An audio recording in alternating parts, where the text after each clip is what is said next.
how can I wake up every day and serve the mission that is expand the potential of human beings? So that's the general direction. And how do I actually execute on it is Yeah. anytime I network with someone. So assume I just met you over a networking event. Hi, Sarah, I'm Chris. What do you do for a living? And you tell me I'm building a fintech that allows people to trade crypto, whatever. Okay, that's cool. It doesn't interest me. Good to meet you. Have a nice day. But if I meet you, hi, Sarah, I'm Chris. What do you do for a living? I felt like this YouTube guy.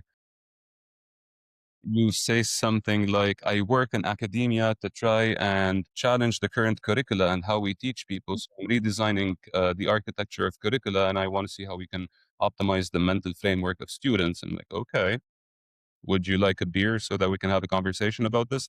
This is how it usually happens. So I base things off of humans in the sense that, first of all, what are the ideas coming out of these humans? And second of all, how can we combine them together to serve other humans? Uh, and there are two aspects of this. Some people say, "Oh, Chris, that's really nice of you that you're serving humans." And yeah, it is cool, but I don't want to be very selfless about it. I don't want to sound like a saint here. Yes, one of it selfless because I want to help humans, but the other part is when you solve problems for human beings, you get to make money out of it as well. So it's it's kind of me trying to combine the best of both worlds, making money while providing value instead of just following the money and making money for the sake of making money.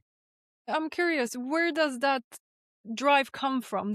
Because you mentioned that word a couple of times, that there's a purpose behind what you're doing, and I'm wondering, you don't need to give me a deep, if it's too sensitive, but it seems like it comes from a position where it motivates you deeply. It's not just something you just picked up off the tree and you're like, this is what I want to do.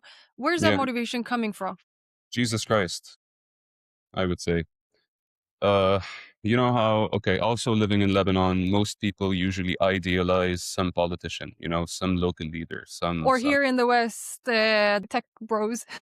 yeah, yeah, Yeah. basically. So there's always, every time I meet a human being, including myself, they have an idol, they have a god Yeah. somehow. And in many cases, they view that person as a god. Like they embody what they do, they speak the way they speak, and Yeah. that's really cool and all. But at one point in my life, I wasn't always this attached to the idea of Jesus Christ, by the way. But at one point in my life, I asked myself, who are all these people that we're following?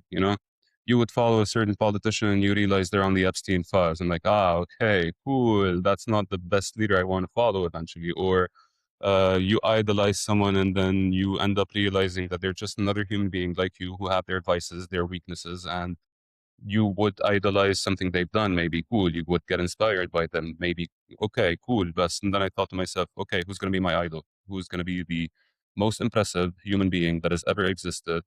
Uh, who I would love to look up to and start behaving and thinking and feeling and trying to act the way they would. So it's not a religious thing altogether. It's Yeah. not out of religion for me more than it is who would you want to inspire from to become a kind of person that resembles that person? Because again, this is what we do. You have kids, Yeah. they look up to Superman and Batman. Alex Hormozy for entrepreneurs, whatever it is. Okay, cool. Good on you guys. Those are amazing choices.